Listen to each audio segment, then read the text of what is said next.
명령과 약속하는데 제가 명령을 쭉 정리를 해보니까 성경이 31,000구절이거든요. 31,102구절인데 명령들만 쭉 정리를 해보니까 한 3,000구절 되는 것 같아요. 10분의 1 정도 된다는 얘기죠. 근데 여기 출애굽기 12장 13장은 거의 명령으로 되어 있어요. 절반 정도는 거의 명령이 되어 있습니다. 나머지 중간중간에 명령을 하기 위한 또 다른 말들, 뭐 이런 것들이 섞여 있어서 그렇지, 거의 명령입니다. 그래서 좀 특이한 장인데, 아무튼, 한번 보겠습니다. 여기 우리가, 기본적으로 좀 생각하는 게, 여러분, 6월절이잖아요, 이게? 네. 6월절인데, 인류 구원의 시작을 할 때, 맨 처음 이제는, 어디서 일어났습니까? 그렇죠. 에덴 동산에서 그 아담과 하와 옷을 입혀주시기 위해서 짐승을 잡았잖아요. 그 짐승을 우리가 생각할 때는 양일 것이다 이렇게 생각을 하지만 모르는 거죠. 양이 솔직히 정확한 몰라요. 그러나 양일 것이다. 그래야지 여러 가지 맥락이 맞다. 이제 그렇게 보는 거죠. 그래서 아무튼 에덴 동산에서 첫 희생이 있었고 그 다음에 이제 이스라엘 민족을 구원하는데 오늘 읽은 이 구절, 이 구절을 중심으로 한 것이 바로 6월절 어린 양. 두 개 다 상징이었잖아요.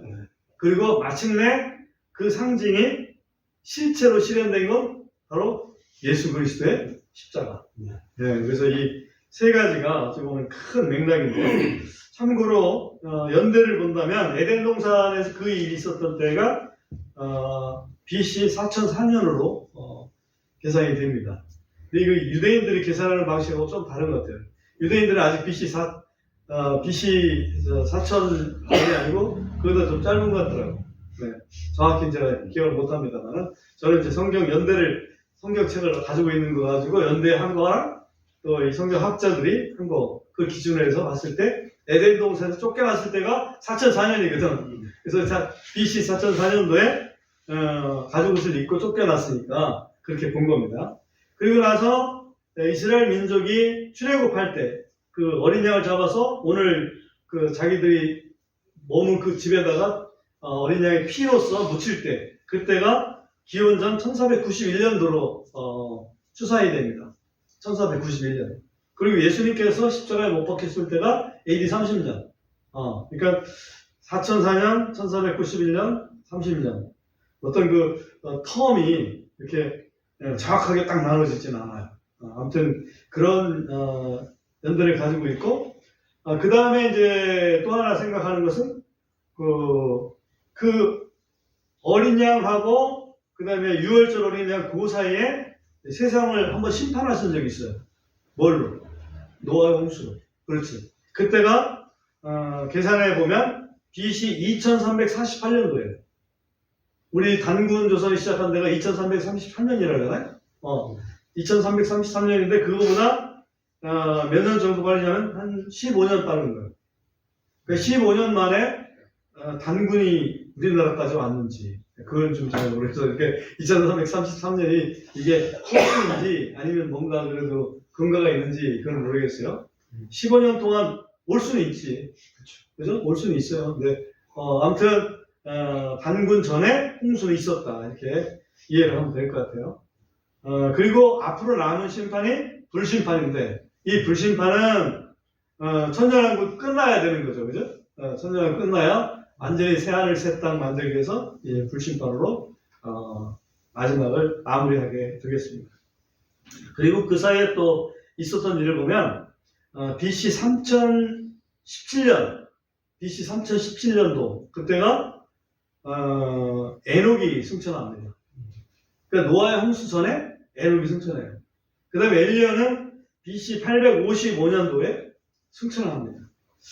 엘리야는 왜 또 승천을 해가지고 그 다음에 바로 심판도 없는데 이렇게 했을까 생각이 좀 들어요. 엘리야 승천한 다음에 그 엘리사가 등장을 하잖아요. 그죠? 그처럼 이제 우리 이제 뭐랄까요? 그리스도가 오실 때 그리스도가 오시기 전에 엘리야의 심정인 그 침례 요한이 왔었던 것처럼 엘리야의 시대 지나고 엘리사가 온 것처럼 그 침략의 시대가 지나고 예수님이 오신 것처럼 이렇게 이제 그 그림으로 이렇게 보여주고 있어요. 그리고 그 승천은 각각 심판 전에 우리가 이제 7년 환란이라고 하는 그 심판 전에 우리 교회가 휴거될 그림을 또 보여주고 있거든요. 그래서 그거하고 이제 연관을 지어서 잠깐 연대를 한번 생각해 봤어요. 지금 공부하는 거는 BC 1491년도에 있었던 6월절 사건, 그거를 오늘 좀 공부를 합니다. 우선 12장 3절 한번 보겠습니다. 12장 3절.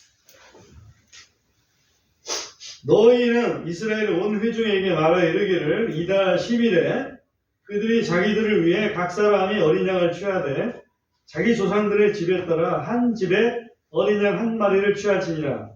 4절. 그 어린 양에 대해 집안 사람이 너무 적으면 그와 그 집의 이웃이 혼들의 수에 따라 그것을 취하되 각 사람이 자기의 먹는 양에 따라 그 어린 양에 대해 계산할지니라. 여기에 이제 재미있는 그 구절이 뭐냐면 4절의 초반에 나오는 구절이 재미있는 구절이에요. 그 뭐냐면 그 어린 양에 대해 집안 사람이 너무 적으면 그 말입니다. 어린 양이 너무 부족할 수는 없다는 얘기예요. 어린 양은 충분한데 집안 사람이 너무 적으면 옆집 사람까지 아울러 가지고 어린 양 한 마리 잡아라 그 얘기예요. 무슨 얘기인지 알겠죠? 어린 양이 작은데 뭐 그 온 식구가 먹는데 이렇게 뭐 충분하냐 이렇게 얘기할지 몰라요. 근데 양 한 마리 잡아보세요. 키로수로 한번 생각해보자고. 양 한 마리가 한 10kg는 되겠죠? 못 돼도? 20kg쯤 될까요? 양 한 마리가? 20kg쯤 된다고 치면 우리가 보통 사람이 그 1인분이 얼마나 먹어요? 좀 심하시는데 그거. 250. 저는 600g을 먹는데. 200g. 보통은 200g 정도 되잖아요. 좀 많이 먹으면 300g 정도 먹는다고 치고 10식구다 그러면 3kg? 네. 3kg면 10식구가 먹을 수 있는 거예요? 네. 근데 지금 양 한 마리 잡아서 10kg 하면 더 훨씬 더 많이 먹을 수 있는 거죠. 그렇죠. 살코기만 10kg 돼야 되는데 이제 양이 뼈까지 다 합해서 10kg면 안 되는 거고. 아무튼 여기서 상징적으로 얘기하는 건 뭐냐면 예수님에 비해서 사람 숫자가 너무 구원받을 사람이 적으면 이런 얘기죠. 그러니까 예수님은 충분하다. 그거를 여기서 이제 보여주고 있다. 그러니까 우리가 이 구절에서 하나 생각을 할 필요가 있고요. 그 다음에 그 6절 한번 가보겠습니다. 6절에 보면 그리고 너희는 그것을 같은 달 14일까지 간직하였다가 저녁 때 이스라엘 회중의 전체 집회에서 그것을 잡을지니라. 여기 보면 한 4일 동안 이렇게 놔두지 않습니까? 4일 동안 지목해서 놔뒀다가 그것을 잡을 때 어떤 앞에서 잡냐면 이스라엘 전체 회중의 집회에서 잡으라고 되어 있어요. 이스라엘 전체 회중의 집회에서.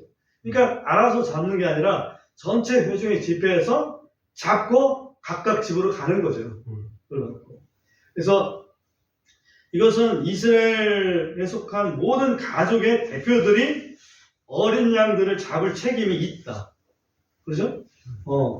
우리 그냥 뭐 각자 알아서 하는 게 아니라 각 집안의 대표들이 전체가 다 책임이 있다. 한 사람 빠지면 안 됐던 거예요. 한 사람 빠짐이 없이 각 집안별로 대표는 한 사람 꼭 와서 전체가 집회가 행사되잖아요. 그렇게 해서 양을 잡았다. 그 다음에 또 중요한 부분이 뭐냐면 7절에 보면 그들이 그 피를 취하여 그것을 양을 먹을 집의 양옆 기둥과 위에 있는 문 인방에 뿔을 치니라. 이게 명령이에요. 지금 다 거의 명령입니다. 12장 13장 거의 명령이다. 참고로 알아두시고요. 거기 보면 피를 바르는데 문이 있으면 문 인방 맨 위하고 좌설주 우설주에 이렇게 세 군데 발랐다. 이렇게 이해할 수 있습니다. 이것이 과연 무엇일까 한번 생각을 좀 해봤습니다. 피를 바르는데 우리가 사람이 거하는 문에 거기에 인방과 양쪽 좌우 설주 그 사람이 들어간다고 하잖아요. 그죠? 네. 사람의 생명이 왔다 갔다 하는데 거기에요. 근데 이건 과연 무엇일까? 이것은 우리의 혼의 상태를 보여준다. 저는 그렇게 이제 묵상을 했습니다. 우리 혼은 세 가지로 보통 구성되어 있습니다. 하나는 우리의 이 지성, 그 다음에 하나는 우리의 감정, 네? 그 다음에 또 하나는 우리의 의지. 이 세 가지로 우리의 혼이 구성이 되어 있습니다. 지성과 감성과 의지. 그래서 그 지성에도 우리가 피를 발라주고, 그리스도의 피를. 우리의 감정에도 그리스도의 피를 발라주고, 그리고 우리의 의지에 마지막으로 그리스도의 피를 발라줘야만 이게 제대로 된, 어찌 보면 믿음의 표현이다. 이렇게 볼 수 있겠구나. 그런 생각을 합니다. 왜 그런 생각을 하냐. 예수님께서 나사렛에서 자라셨어요. 예수님께서 나사렛에서 자라셨는데 그 나사렛 동네에 있는 사람들은 예수님이 그 아버지가 목수고 또 그 예수님이 그 제일 맞이고 그 밑에 네 동생이 있다는 것도 알고 있어요. 그 다음에 그 남동생이 넷이고 여동생도 있다 하는 것까지 다 알고 있어요. 그런데 어느 날 갑자기 예수님이 사라지더니 어느 날 갑자기 예수님이 다시 돌아왔어요. 동네로. 동네로 돌아와서 회당에서 설교를 하는 거예요. 그때 나사렛 사람들이 흔쾌히 우리 메시아구나 이렇게 했습니까? 아니죠. 분명히 지적으로 보면 저 사람 분명히 요셉의 아들이에요. 목수의 아들인데 갑자기 저렇게 사람이 변해가지고 회당에서 엄청난 설교를 하고 있네? 감정적으로 안 받아들여지는 거예요. 감정적으로 안 받아들여요. 그래서 그 결과는 어떻게 됐냐면 성경에 보면 저들이 실족했다고 했어요.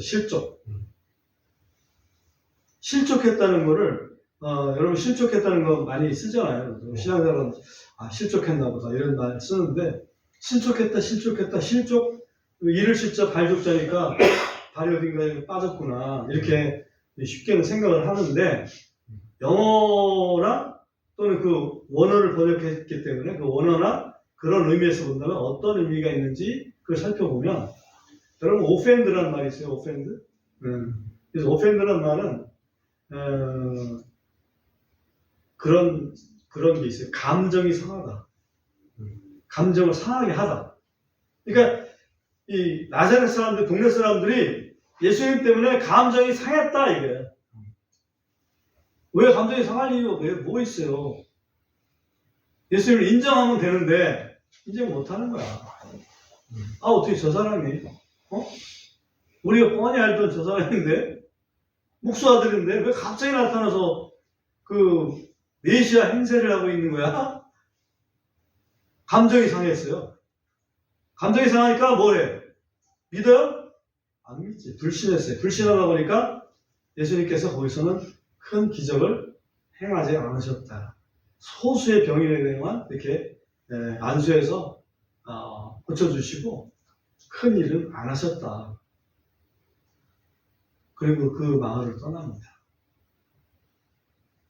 그래서 지성적으로 알 뿐만 아니라 감성적으로 그걸 인정을 해야 되고 지성과 감성뿐만 아니라 의지적으로 믿음을 보여줘야 돼요. 결심을 해야 돼요. 이게 우리의 문의 인방과 설주의 어떤 그 모습이구나 이렇게 생각을 좀 할 수가 있습니다. 8절에 가보면 그들이 그 밤에 불에 구운 그 고기와 누룩없는 빵을 먹되 쓴나물과 함께 먹을지니라. 여러분 그 6월절 밤에 양고기를 먹고 그 다음에 누룩없는 빵 무교병이죠. 무교병하고 쓴나물 이 세 가지를 먹었습니다. 불에 구운 양고기, 그 다음에 무교병, 그 다음에 쓴나물 이 세 가지를 먹었습니다. 그것들은 물론 각각 의미하는 바가 있죠. 불에 구운 양고기는 그걸 먹어야 일단 그 다음날 갈 수 있는 어떤 힘이 생기니까 생명 양식이 될 수 있는 거고 무교병을 먹는다는 얘기는 물론 무교병 자체는 죄 없는 그리스도의 살을 상징하지만 그 당시의 상황을 보면 누룩을 넣어서 이렇게 발효시켜가지고 뭐 제대로 된 빵을 만들어가지고 맛있게 먹어서 이렇게 할 그런 시간적인 여유가 없는 상태라고. 그래서 아예 무교병 누룩 자체를 아예 없애버려라. 그러니까 굉장히 급하다, 그죠? 굉장히 급하다는 것을 보여준 광경 중에 하나가 무교병입니다. 그리고 순나물은 애굽에서의 그 고난, 애굽에서의 고난을 기억하고 이제는 거기서 빨리 떠나야 되는 그런 어찌 보면 더 이상 여기는 이제 머물고 싶지 않은, 더 이상 기억하고 싶지 않은 그런 고난, 그것을 나타내는 것이 바로 순나물이다. 그래서 그 밤에 세 가지를 이렇게 먹게 됩니다. 그리고 9절에서 보면 그것을 날로 먹거나 물에 삶아서 먹지 말고 불에 구울지니 곧 그것의 머리를 다리와 그것의 내장과 함께 불에 구우라. 그리고 너희는 아침까지 그것 중에서 아무것도 남겨두지 말며 그것 중에서 아침까지 남은 것은 불로 태우지니라.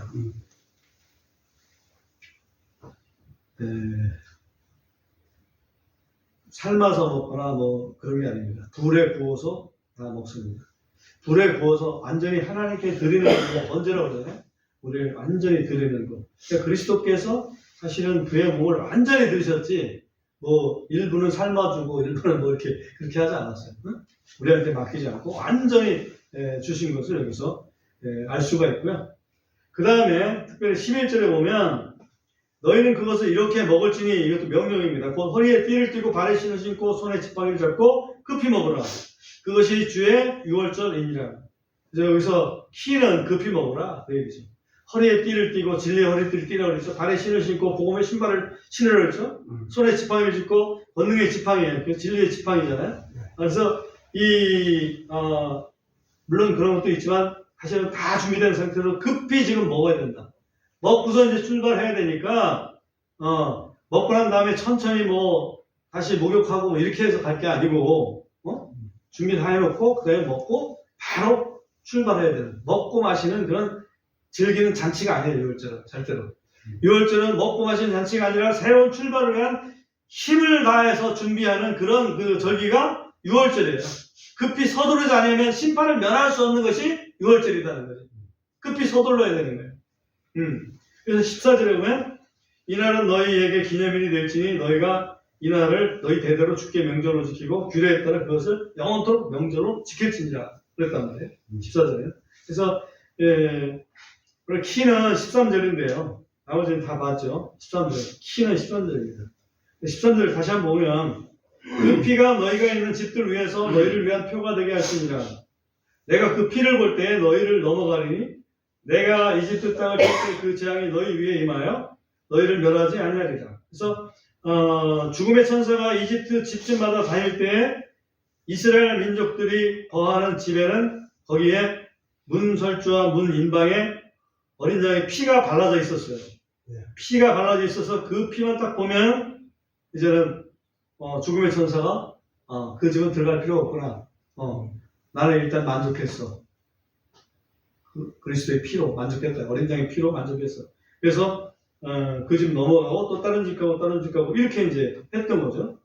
그래서 그 피는 결과적으로 구원의 상징이 됐고 이제 그리스도의 보혈을 상징하는 거 아닙니까? 그 심판하실 때 하나님께서 심판하실 때 우리를 볼 때 뭘 보고 심판하십니까? 야, 요놈들은 참 착해. 그래서 우리를 놔두는 게 아니죠. 요놈들 속에 지금 그리스도가 있나 없나 그것만 보는 거예요. 그리스도의 보혈로 죄 용서 받았나 안 보였나 그것만 딱 보는 거죠. 그래서 그리스도의 보혈이 보이면 심판은 넘어가는 거고 보혈이 안 보이면 아무리 착한 것 같아도 심판이에요. 그죠? 이게 이제 바로 이 출애굽기 12장 13절이에요. 구원의 표.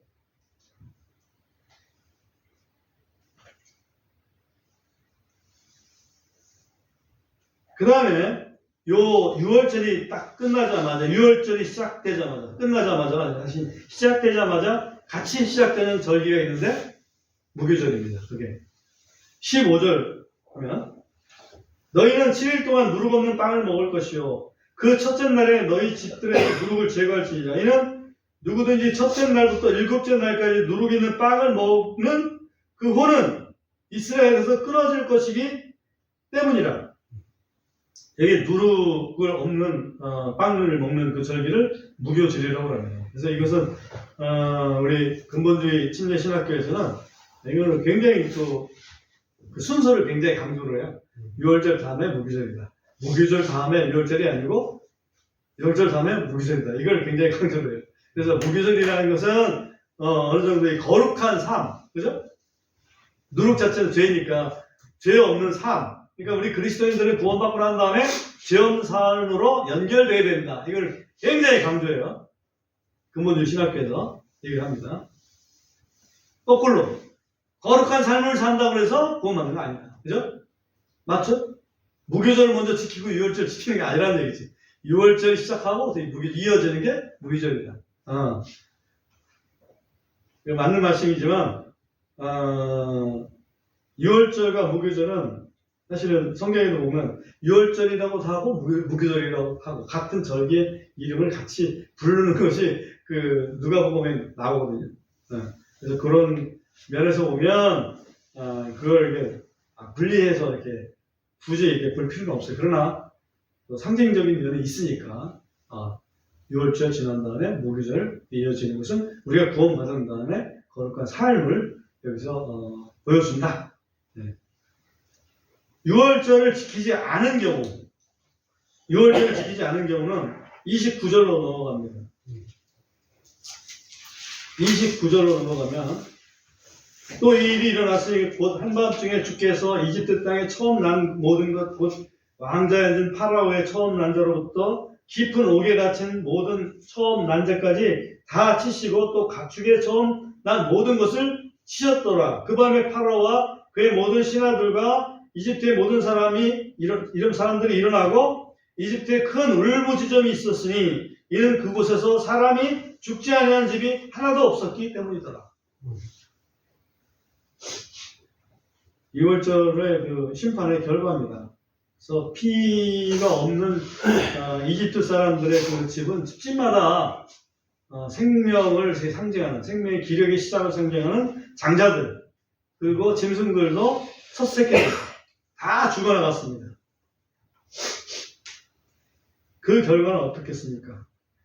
그 결과는 하나님의 생각대로, 하나님의 말씀대로 31절에 보면 이에 파라오가 밤에 모세와 아론을 불러서 이르되 너희와 이스라엘 자손은 일어나 내 백성 중에서 떠나서 너희가 말한 대로 가서 주를 섬기라. 이제 마지막 이 재앙을 내리니까 그야말로 장자의 죽음이라고 하는 그 최후의 재앙을 내리니까 그때서 비로소 나가라. 제발 나가라. 빨리 나가라. 그래서 이스라엘 대군 60만 대군이 떠나게 됩니다. 그 다음에 이제 우리가 한 가지 더 생각할 것은 그 6월절은 그러면 이제 우리가 절기게 되는데 그 6월절을 참석할 수 있는, 참여할 수 있는 그 자격은 어떻게 되는가? 그게 이제 43절에 가서 나타납니다. 43절로 넘어가 보면 주께서 모세와 아론에게 이르시되 6월절 양에 관한 규례는 이러하니라 타국인은 그것을 먹지 못할 것이니라. 아하. 여기 보면 6월절에 참여할 수 있는 것은 이스라엘 사람들이라는 얘기죠. 타국인이 아니고. 타국인은 이스라엘 사람은 여기서 보면 그 어린 양으로 말미암아 구원받은 사람들이고 그 타국인은 그런 경험이 없는 사람들이에요. 그 다음에 또 44절 보면 그러나 각 사람이 돈으로 산 종은 네가 그에게 할례를 준 뒤에 그가 그것을 먹을 것이니라. 그러니까 이스라엘 백성은 아닌데 외국인인데 이스라엘의 종이 됐어요. 근데 그 종이 자기도 이스라엘 백성이 되고 싶다. 그런 경우죠. 그러면 할례를 받게 했고 할례를 받은 다음에 그때서 이제 6월절에 참여할 수 있는 기회를 준다 이거지.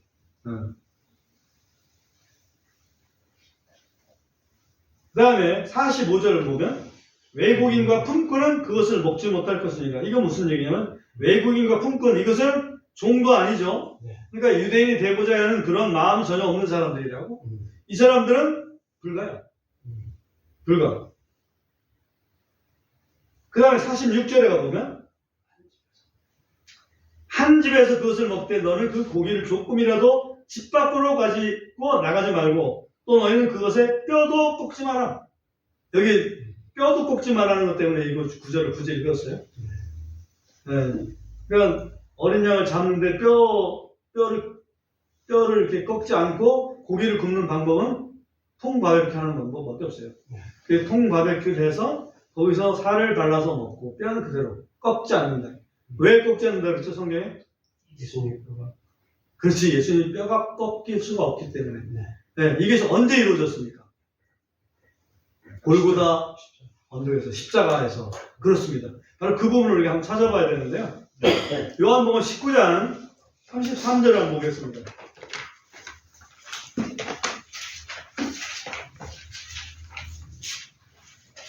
요한복음 19장 31절부터 가야 되겠죠? 31절 읽겠습니다. 문으로 깔아줬어요. 그런즉 그날은 예비의 임으로 유대인들이 안식일에 그 몸들을 십자가에 남겨두지 아니하려 하였으니 이는 안식일이 큰 날이었기 때문이더라. 빌라도에게 그들의 다리를 꺾고 그 몸들을 치워달라고 간청하더라. 이에 군사들이 가서 그분과 함께 십자가에 못 박힌 첫째 사람과 또 다른 사람의 다리를 꺾더라. 그죠? 그러나 33절에 그러나 그들이 예수님께 이르러 그분께서 이미 돌아가셨음을 보고는 그분의 다리를 꺾지 아니하더라. 아, 주님은 이미 돌아가셨어. 꺾지 않았어요. 그래서 대신 뭘 합니까? 34절. 그러나 군사들 중에 하나가 창으로 그분의 옆구리를 찌르니 즉시 거기서 피와 물이 나오더라. 만약에 예수님이 그 당시에 안 돌아가셨으면 창으로 안 찔렀겠죠? 마찬가지로 다리를 꺾었겠죠? 네. 그러면 피와 물이 쏟아졌을까요? 안 쏟아지죠. 쏟아졌어요. 창으로 찔렀기 때문에 피와 물이 쏟아진 거예요. 그래서 이건 이 꺾지 말라고 하신 그 이유 중에는 바로 이런 그 피와 물이 완전히 쏟아질 수 있게끔 하신 데 이유가 있구나. 또 뼈가 꺾였으면 사실은 부활할 때 물론 우리가 뼈가 바스러져도 부활할 때 다 회복이 되겠지만 그 당시에 3일 만에 예수님 부활하실 때도 문제가 생길 수 있겠죠. 모양상 별로 안 좋을 거예요. 뼈가 꺾인 상태에서 이렇게 부활하는 모습도 온전한 몸에서 부활하는 모습이 훨씬 더 뭐랄까 상징적으로나 여러 가지 좋았겠죠. 근데 제가 볼 때는 여기서는 뼈를 꺾지 않았던 그 가장 큰 것은 물과 피를 완전히 땅에 쏟으신 것. 지난번 우리가 한번 그 고각자에서 봤지만 네. 그 밑에 그 피가 그 바위 그 틈이 생겨가지고 그 밑에 그 숨겨놨던 언약궤 위에 뭡니까 그 금유의 자리 거기에 뿌려질 수 있게끔 그게 된 거고. 그것이 만약에 피를 쏟지 않았으면 그게 되겠어요? 이게 피 흘리는 정도 가지고는 안 되겠죠, 그죠? 완전히 쏟았기 때문에 이게 가능해졌던 거지. 그 다음에 48절 가보면 48절 타국인이 너와 함께 머물며 주께 유월절을 지키고자 하거든 그의 모든 남자들이 할례를 받게 하고 그 뒤에 그가 가까이 와서 그것을 지키게 할지니라. 그가 이 땅에서 태어난 자같이 될지니 이는 할례 받지 아니한 자는 먹지 못할 것이기 때문이다. 그래서 여러분 유월절에 참여할 수 있는 조건은 할례다. 그래서 성경에 보면 할례 받지 않는 사람은 심판을 받는다 그랬죠? 이방인은 육체 할례를 안 받았기 때문에 심판을 받고 유대인은 어디에 할례를 안 받았기 때문에 심판을 받는다. 마음. 네. 그렇습니다. 그러니까 할례 안 받는 건 마찬가지. 겉으로는 할례 다 받았어요. 이건 이스라엘 사람들이 할례 받았어. 그렇지만 이스라엘 사람들은 심판 받는다. 왜? 마음의 할례가 안 돼서. 할례는 진정한 할례는 그 마음 우리가 회개하고 예수님을 모셔드리는 이것이 이제 진정한 할례라고 성경은 계속해서 말씀하고 있습니다. 그게 진정한 유월절이죠. 그 다음에 유월절을 통해서 우리가 확실히 알 수 있는 것은 13장 2절에 보면 13장으로 넘어갑니다. 13장 2절에 보면 이스라엘 자손 중에서 처음 난 모든 것, 곧 사람이나 짐승을 막론하고 태를 여는 것은 무엇이든지 다 성별하여 내게 돌리라. 그것은 누구 것이니라? 내 것이니라. 이 유월절을 통해서 알게 되는 것은 우리의 생명이 우리 것이 아니고 사실은 하나님의 것이다. 우리가 예수 믿어서 구원받았잖아요. 그러면 우리를 지켜주시는데 왜? 하나님의 것이기 때문에 지켜주시는 거예요. 우리가 구원받아도 우리는 하나님 것이 아니고 저 마귀의 것이다 그러면 하나님이 안 지켜준다 이거지. 맞죠? 네.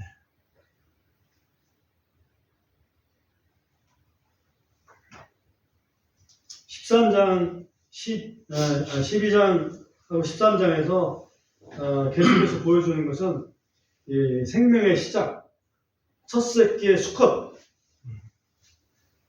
남자 경우 남자의 그 장자, 이건 다 여호와의 것이다 라고 이렇게 말씀을 하고 있습니다. 또 짐승도 첫 새끼는 하나님의 것이다 이렇게 말씀하고 있습니다. 그러면서 예를 들면 나귀 첫 새끼도 하나님의 것이니까 나귀 첫 새끼를 하나님 것은 하나님께 드려야 되거든요. 하나님께 드린다는 얘기는 죽여야 되는 거예요. 대속 제물로 죽여야 돼요. 근데 나귀를 죽이긴 너무 아깝잖아. 큰 짐승이니까. 나귀 대신에 누구를 잡아요? 나귀 대신에 어린 양을 잡아요. 마치 사람처럼. 어? 그 사람은 죽이면 안 되잖아요. 그지? 사람은 죽이는 게 아니라 우리 이스라엘의 장자 대신에 누가 하나님께 봉사해요? 레위인이 봉사하는 거죠. 그렇게 이제 만들어 가신 거죠. 이게 유월절을 통해서 모든 생명의 그 주인은 하나님이시다. 이것을 우리에게 확실히 보여준 것이다. 그래서 이 말씀을 통해서 저는 그 출애굽기 12장 13장을 신약에다가 적용을 한다면 한 구절을 만약에 한다. 그러면 어떤 구절이 될까? 갈라디아서 2장 20절이 그 구절이다. 제 생각을 합니다. 여러분 한번 갈라디아서 2장 20절을 한번 보고 마치도록 하겠습니다.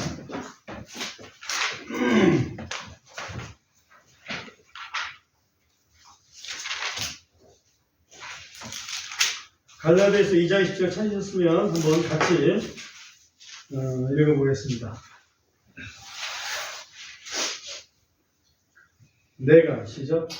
내가 그리스도와 함께 십자가에 못 박혔으나 그럼에도 불구하고 내가 살아가.